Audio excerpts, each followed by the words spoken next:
Hi, this is Mr. Weber, and today we'll be talking about the parts of an atom. In this tutorial, we will go over the parts of an atom using the images shown here. All atoms are made of three basic particles. These are protons, neutrons, and electrons. Protons are positively charged particles. Neutrons have no charge. They are neutral. Electrons have a negative charge. The protons and neutrons are located together in the nucleus.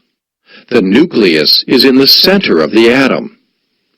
In the models shown here, protons are represented by these orange spheres, and neutrons are represented by these blue spheres. Electrons are in constant motion outside of the nucleus. The entire area where the electrons move, shown in blue colors here, is called the electron cloud. In this image, you can see that the electrons, represented by these small red spheres, are not located just anywhere in the electron cloud. They are moving within smaller regions, represented by the darker blue shading, that are at different distances from the nucleus. These are called energy levels. The first energy level is the one closest to the nucleus. An electron in this energy level has less energy than an electron in the second energy level. In this fluorine atom, there are 2 electrons in the first energy level and 7 electrons in the second energy level.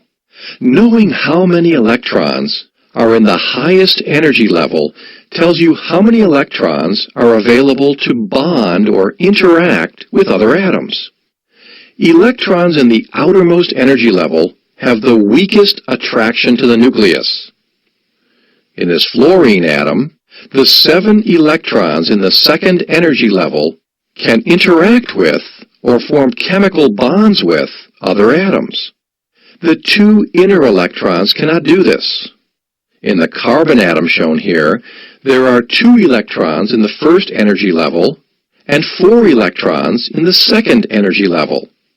These 4 electrons can form bonds with other atoms. The number of protons in an atom tells you what type of element that atom is. The number of neutrons or electrons can vary, but the number of protons is always the same for all atoms of a particular element.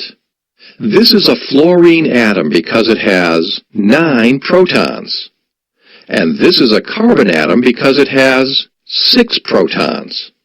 All fluorine atoms have 9 protons, and all carbon atoms have 6 protons. The number of protons is called the atomic number of an element. When you look at images like these, remember that they are just models. In a real atom, the nucleus is much smaller than the entire atom. If an entire atom was magnified to the size of a football stadium, then a ladybug at the center of the field might represent the nucleus. All of the space in the stadium would represent the electron cloud, but the electrons themselves would be smaller than fleas. In such a huge area, there is a low probability of an electron being in any single place at a given time.